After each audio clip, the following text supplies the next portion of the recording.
Docteur Laurent Alexandre, bonsoir. Vous êtes chirurgien, neurobiologiste, énarque. Vous avez fondé Doctissimo et vous publiez La guerre des intelligences chez Jean-Claude Lattès, intelligence artificielle contre intelligence humaine. Mais docteur Alexandre, elle a commencé cette guerre. Dimanche soir, Emmanuel Macron, lors de son interview, nous expliquait que des centaines de milliers d'emplois dans la banque étaient menacés par l'intelligence artificielle, puisque désormais, dans les banques, mon conseiller de clientèle est remplacé par une intelligence artificielle, par un automate.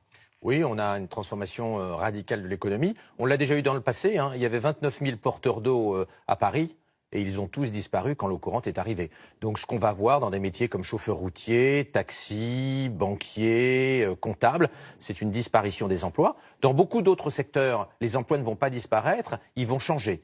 Les travailleurs vont devoir devenir complémentaires de l'intelligence artificielle. Vous dites ça très tranquillement, mais en ce moment, il y a beaucoup de parents qui se disent « Tiens, mon fils va être dentiste, ma fille va être radiologue ». Ce sont des métiers, vous le dites dans le livre, dentiste, radiologue, qui sont en grand danger, en voie de disparition. Alors, orthodontiste, oui, va muter radicalement, mais il faudrait que l'éducation nationale cesse de s'occuper de ces problèmes syndicaux internes et s'occupe un peu du futur. Il faudrait qu'il y ait une cellule de prospective à l'éducation nationale qui réfléchisse à l'avenir des métiers, à l'avenir de l'intelligence artificielle pour orienter nos enfants vers des endroits où ils vont être complémentaires de l'intelligence artificielle, au lieu de les envoyer, comme elle le fait aujourd'hui, vers des endroits où ils vont être laminés par l'intelligence artificielle. Pourquoi l'intelligence artificielle va-t-elle changer le métier d'orthodontiste ou de radiologue? Parce que maintenant, l'intelligence artificielle est capable de faire et de définir le meilleur traitement orthodontique et de faire en impression 3D des empreintes transparentes qui remplacent les bagues, et il n'y a plus besoin pour l'orthodontiste de bosser. Et c'est pareil, l'intelligence artificielle... Et c'est fabriqué en Californie en face de chez Google. Ah oui. Et l'intelligence artificielle, c'est mieux qu'un radiologue, voir les prémices d'un cancer? Oui, et puis ça va être de pire en pire. Mais le radiologue, il va se reconvertir. En revanche, le chauffeur routier, ça va être beaucoup plus compliqué. Alors, on voit bien qui sont les gens menacés. Qui sont les gagnants? Quelles sont les firmes qui se cachent derrière cette intelligence artificielle? Alors, vous avez deux types de gagnants. Il y a les entreprises qui possèdent l'intelligence artificielle. Google, Apple, Facebook, Amazon, les géants américains de la tech. Et puis, il y a des Français là-dedans? Non, aucun Européen. Nous, on est des crapauds. Et puis les BATX, Baidu, Alibaba, Tencent, Xiaomi en Chine. Et en Europe, il n'y a rien. Ça, c'est côté entreprise. Puis côté humain, c'est très clair. Dans une économie de la connaissance et de l'intelligence artificielle, les gens les plus intelligents, les plus doués, les plus innovants seront les maîtres. Et les gens moins doués, si on ne fait pas très attention et si on ne les forme pas, seront des parias. Et c'est dramatique. Ça, d'ailleurs, vous dites dans votre livre, nous, on a des cerveaux bien formés, on les exporte aux États-Unis où ils vont travailler pour ces géants qui, demain, domineront l'intelligence artificielle et la fabrique déjà. C'est Google, Facebook, Amazon et Apple qui fabriquent l'intelligence artificielle. Et ça veut dire quoi concrètement? Alors ça veut dire qu'ils vont dominer le monde de la médecine et qu'ils seront capables demain, à moi malade, de me vendre. Si nous ne faisons pas très attention, l'éducation et puis la santé demain seront fabriqués en Californie, seront made in California. Parce que l'intelligence artificielle va être indispensable pour personnaliser la médecine et personnaliser l'éducation. C'est-à-dire pour savoir comment, pour un enfant donné, il va le mieux apprendre. C'est l'intelligence artificielle qui le fera. Et si en Europe, nous ne développons pas tel besoin, ADN, et donc il faut qu'il a telle structure de raisonnement, et c'est comme ça qu'il faut lui apprendre. Et quelles conséquences, si nous passons à côté de tout ça? Nous serons une nation sous-développée. Vous savez, la Grèce était le centre du monde il y a 2000 ans et elle est devenue un pays sous-développé. L'Espagne était le centre du monde, elle est devenue un pays beaucoup moins développé. Ce ne sera pas la première fois qu'un continent, qu'une zone géographique manque une révolution technologique. Si nous passons notre temps à geindre et que nous ne bossons pas, il est certain que nous serons vassalisés par les géants du numérique chinois et californiens. Alors, est-ce que, à l'inverse, les géants de l'intelligence artificielle peuvent à terme prendre, comme dans les films de science-fiction, prendre le contrôle des humains? Parce que vous dites, à un moment, ça va s'emballer là. C'est-à-dire que maintenant, l'intelligence artificielle, elle est capable de s'auto-alimenter. Il y a des gens très pessimistes. Moi, je ne suis pas pessimiste. Il y a des gens très pessimistes. Par exemple, Elon Musk, le fondateur des automobiles Tesla, pense que l'intelligence artificielle peut devenir hostile entre 2030 et 2040. Moi, personnellement, je n'y crois pas une seconde. J'exclus que l'intelligence artificielle cherche à exterminer l'humanité avant 2050. De toute façon, on peut toujours débrancher une machine. Alors, si on pense qu'une intelligence artificielle va se laisser débrancher, c'est qu'on est très très naïf. Pourquoi? Non, bien évidemment, parce qu'elle résonne plus vite que nous, elle résonne à la vitesse de la lumière. C'est-à-dire que le temps que nous débranchions, il y a longtemps qu'elle aura débranché le bouton stop. Et puis l'intelligence artificielle, elle est elle se loge dans tous les ordinateurs. Bien sûr, elle est présente dans le cloud, partout. comme on dit dans le nuage. Bien sûr, elle est présente, elle serait partout dans le... Mais moi, je ne crois pas à une intelligence artificielle hostile à court terme. En revanche, je pense qu'il y a un vrai problème social et éducatif. C'est-à-dire qu'il faut qu'on forme nos enfants à résister à la révolution de l'intelligence artificielle. Or, aujourd'hui, l'éducation est à côté de la plaque. Alors, c'est-à-dire alors ?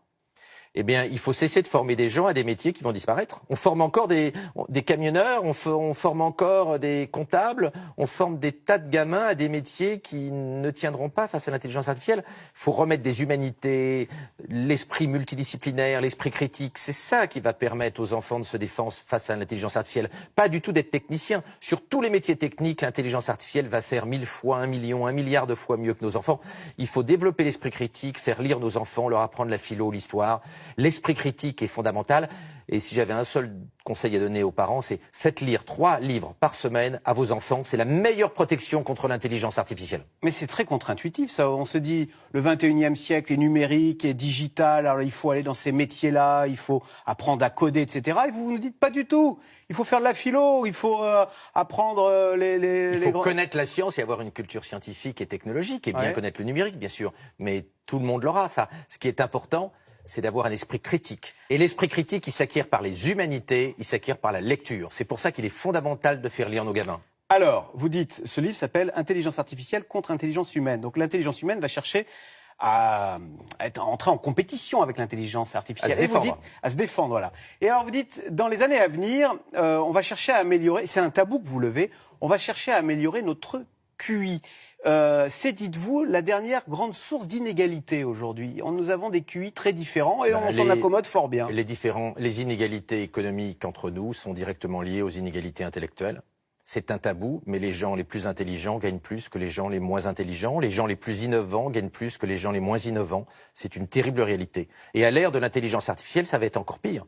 Nous risquons d'être dans une situation où nous n'avons plus du tout besoin des gens pas très doués. C'est la raison pour laquelle il est urgent de réformer l'éducation et la formation. Nous ne pouvons pas abandonner des hordes de gens moins doués, moins innovants.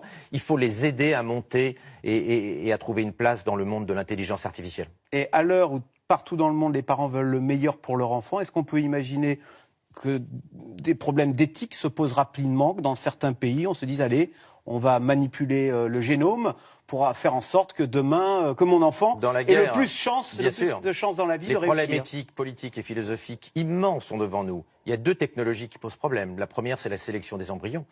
On sait qu'en Chine, 50% des parents souhaiteraient augmenter le quotient intellectuel de leurs enfants pour les rendre plus compétitifs face à l'intelligence artificielle. Vous imaginez si on rentre dans un scénario comme dans le film Bienvenue à Gattaca, où tout le monde cherche à améliorer l'ADN de ses bébés? Et puis l'autre technologie... Et dès que la technologie sera prête et efficiente, vous pensez qu'elle... Il est probable qu'en Chine, elle sera immédiatement utilisée. Ouais. Avoir son gamin qui a le quotient intellectuel de Bill Gates, plutôt que d'en faire un cantonnier, sera considéré à tort ou à raison par beaucoup de Chinois comme quelque chose de tout à fait digne et de tout à fait bien. Même si chez nous, il n'y a que 13% des parents dans les sondages qui se disent prêts à utiliser ces technologies-là pour augmenter les capacités intellectuelles de leur enfant. Puis la deuxième technologie qui pose problème, c'est la nouvelle société d'Elon Musk, le fondateur des automobiles Tesla, qui a fondé une société, Neuralink, qui est destinée à mettre des microprocesseurs, des circuits intégrés dans le cerveau de nos enfants pour les rendre plus intelligents et plus compétitifs face à l'intelligence artificielle. On imagine les problèmes éthiques que c'est. Allons-nous accepter de mettre des microprocesseurs dans le cerveau de nos enfants et de nos petits-enfants? Il faut y réfléchir, c'est un problème politique majeur. Oui, mais on accepte bien de mettre des lunettes pour améliorer les performances de sa vue. Vous croyez que de la même façon... Mettre des lunettes et mettre un microprocesseur dans le cerveau des petits, c'est pas de même nature. C'est un monde terrifiant que vous nous décrivez. Et pourtant, vous nous dites, on y va tout droit. Regardez, là, on vient d'implanter le premier cœur artificiel à l'hôpital Georges Pompidou. Un cœur! Eh ben, tout le monde trouve ça très bien et allons-y. Donc on va vers le transhumanisme. Il y a une immense majorité des gens qui sont finalement transhumanistes et qui souhaitent qu'on ait le plus de technologies possible pour être le plus intelligent possible, moins vieillir, moins souffrir, moins mourir. Mais il y a une petite minorité de gens, notamment parmi les croyants, qui pensent qu'il faut arrêter ce toboggan technologique fou et qui veulent revenir à plus de sagesse, qui veulent qu'on arrête de courir toujours après la technologie. D'ailleurs, parmi ces conservateurs, certains se verraient bien débrancher l'intelligence artificielle, mais si nous ne le faisons qu'en France et en Europe, pendant que la Chine et la Californie galopent, nous deviendrons une colonie numérique des nouveaux maîtres de l'intelligence artificielle. Voilà, c'est passionnant, fascinant, un peu effrayant par moments. Merci beaucoup, docteur Laurent Alexandre. Donc, je rappelle votre livre, La guerre des intelligences, c'est chez Lattès. Merci. Merci.